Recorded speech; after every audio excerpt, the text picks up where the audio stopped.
سلام ای غروب غریبانه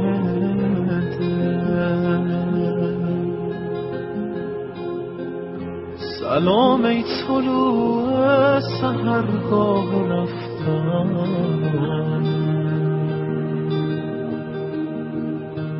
سلام ای غم لحظه های جدایی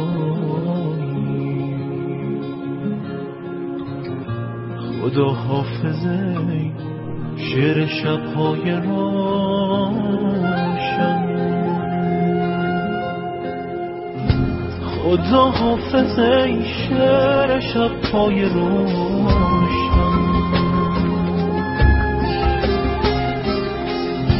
خدا حافظه قصه عاشقان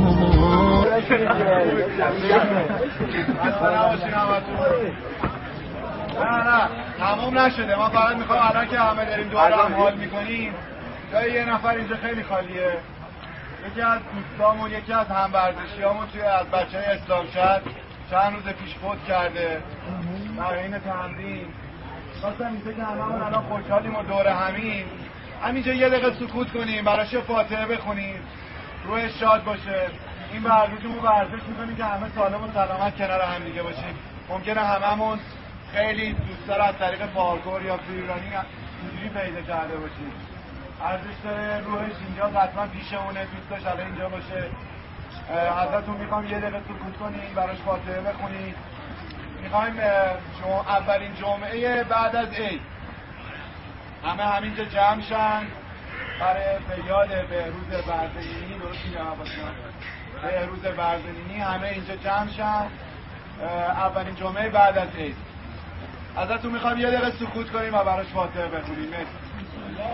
راستش به ما تازه خبر داده بودن که یکی از دوستان یکی از همکاران ما خدا رحمتش کنه پسر جوونی هست سال خودمون متاسفانه حالا یه سری دلایل اشتباه یا تمرین اتفاق هر چی سر تمرین متاسفانه خدا بیامرزش کنه ان که روی شاد باشه به رحمت خدا پیوست سر تمرین. ما حالا نه من به نوبه خودم از طرف همه دوستان همه بزرگای پارکور همه کسایی که ورزش پارکور کار میکنن فریرانی کار میکنن اصلا همه ورزش کارن امیدوارم تسلیت ما رو بپذیرن و ما رو تو غم خودشون شریک بدونن. دوست خوبی بود و اینکه ما ندیده بودیمش ولی تعریف زیادی ازش شنیدیم. اسمش همیشه سلام، من امیر جلالی ام. امروز از بچه‌ها شنیدم که دوستمون فوت کرده. خیلی ناراحت شدم. همینجا تسلیت میگم به دوستاش خانواده‌اش. خیلی ناراحتم که چرا زودتر متوجه نشدم. حتما میومدم بیمارستان میدیدمش اگر میشد، یا اینکه بچه‌ها گفتن مثل اینکه مشهد خاکش میکنن. از همینجا به دوستاش خانواده‌اش تسلیت میگم. امیدوارم که غم آخرشون باشه، به شادی‌ها هم دیگه رو ببینن. ولی یه چیزی که ناراحتم که شنیدم تو کما بوده یا بیمارستان بوده 2 هفته. از خدا میخوام که خدا به خانواده‌اش صبر بده، به مادرش، به پدرش، به برادر خواهرش. از صمیم قلب ناراحت شدم. امروز بچه‌ها جمعه آخر سال 90 جمع شدن اینجا توی پارک، همه دور هم باشیم. خودش اینجا نیست، حتما روحش اینجا پیش بچه‌ها بوده. تسلیت میگم. بازم واقعا نمیدونم چی بگم. من چون خودم نزدیک از دست دادم میدونم که از دست دادن نزدیک خیلی سخته. امیدوارم که خدا به خانواده‌اش صبر بده دعا میکنم براش، روحش شاد باشه. خیلی ممنون. لطفا.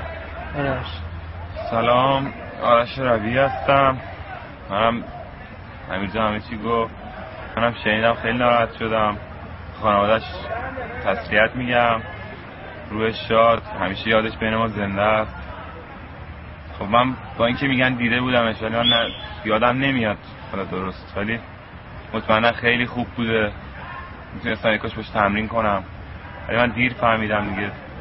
تسلیت میگم خدمت خانواده‌اش. منم نادرم عسکری. چی بگیم، منم تسلیت میگم، خودش و خانواده‌اش. مرسی. سلام، سالار جوکارم. من از موقعی که فهمیدم این اتفاق افتاده اصلا شوکه شدم. انشالله که روی شاد باشه و نور به قبرش بباره. ممنون. آره دیدی؟ بهروز هم دیدی چجوری خورد زمین؟